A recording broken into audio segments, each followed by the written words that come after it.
Well, hello everybody, and let me welcome you to this episode of G Bear's Off-Grid Ways. I'm glad you could join me today.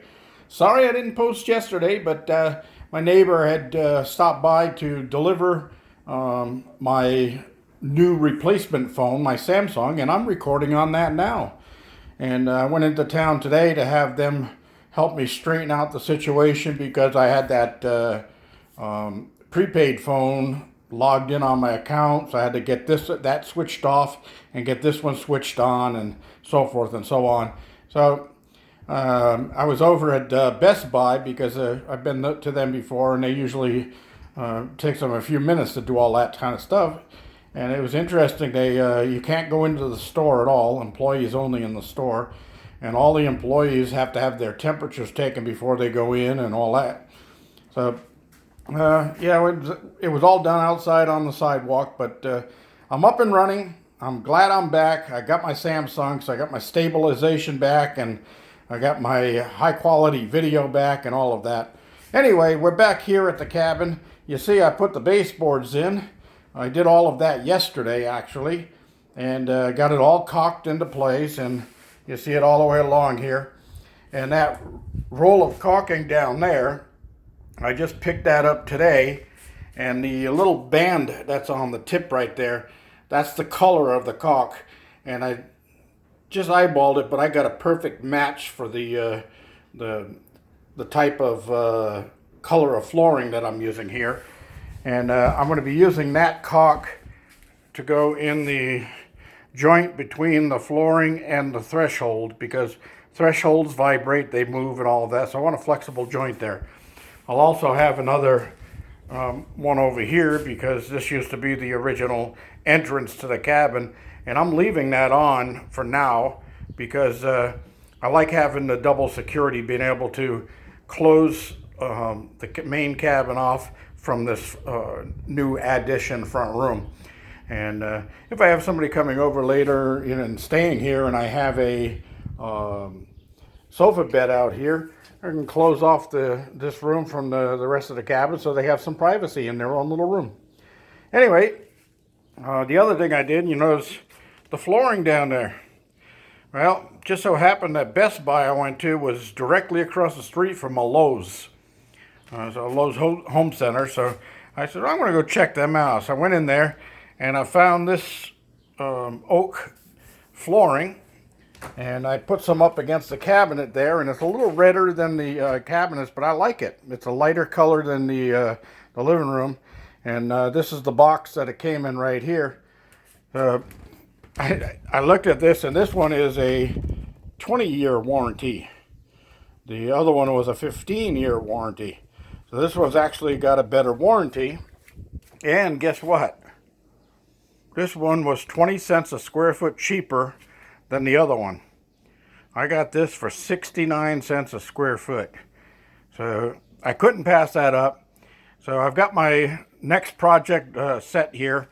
I'm going to finish up the walls in here, which means I'm going to be taking out the OSB that's temporarily on the wall over there where I closed it in for the winter. That'll all come out, and a piece of drywall will go in there. And then painting the walls and finishing the final sanding. And then on the wall behind the sink here, I want to put the FRP on there, which is a very heavy, thick plastic. It's the same stuff I used when I did my shower. And well, let's see, I think I can go get in there. Let's head in to the shower. Yeah, so it's this stuff. This is FRP. And it's glued right to the wall, right to the drywall. And then yeah, I painted around the areas that had to be painted first and then glued this in. And it comes with these trim pieces so you can add little strips if you have to, because it only comes 4 feet wide. And of course, a bathtub is 5 feet. So there's a 6-inch strip there, a 6-inch strip there. And I did it that way so I didn't have a 1-foot strip here and nothing over there. I wanted it to look symmetrical. So anyway, that's FRP, and I'm going to put that behind the sink and behind the stove area and that stuff because I want it to be washable. All right. So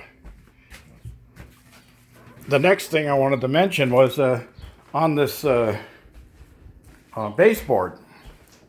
If you look at the corners, how nice and neat the corners are, how tight they are, how great they came out, just perfectly tight. Well, the way you do that is by coping, not mitering. A lot of people just think that you miter the corners. Well, this is a mitered corner. Okay, so it's cut on a 45-degree angle, and you're supposed to put one into the corner this way and then cut a 45 and go into it the other way. Now, that'll work out great if your corner is exactly 90 degrees. But there is not a single house I know of in the whole world that's perfectly square in every corner. So how do you get all the corners to match up nice and neat and clean like that? You do a thing called coping. And the way you do coping is you first measure your piece. Now remember, that piece that's going across there doesn't have any cuts to it except it's square cut in the corners. So just cut it the right size to go from that corner to that corner. Now this piece that runs along this wall and this piece that runs along this wall will be coped to fit into it. So when you're measuring, you measure from the wall, not from the molding. Measure from the wall and first cut a 45 on your piece of molding. Okay, once you've got that 45 cut, now what they used to use is a coping saw, and you follow this line, this contour line, and you cut that part that you see in the exposed wood part. You cut that out of there with a slight recess behind it. And what it does come out like is this. Okay, so you see where I've cut it and I've got a slight recess behind it.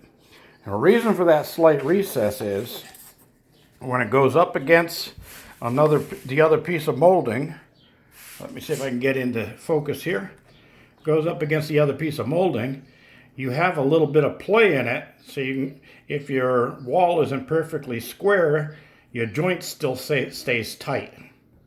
So use very little caulk when you're seaming, finishing off these seams. And they come out looking really well. So that's how you cope molding. And you only use that on inside corners, not on outside corners. On outside corners, you have to make your bevels, but to be opposite of this, to be cut the other way around. And you still have a little play room with them. And you usually end up having to just caulk the top right there. All right, so that's how that goes. And yeah, I got everything covered. Oh, the outdoor shower. It was 103 degrees today, so the outdoor shower was officially open for the season. And I hit it twice out there to cool down. And I didn't have to dry off when I came out of the shower. I just walked around out in the breeze. We've got a light breeze going now. And it's starting to cool down. So let's go see what the temperature is now. I saw 103 earlier.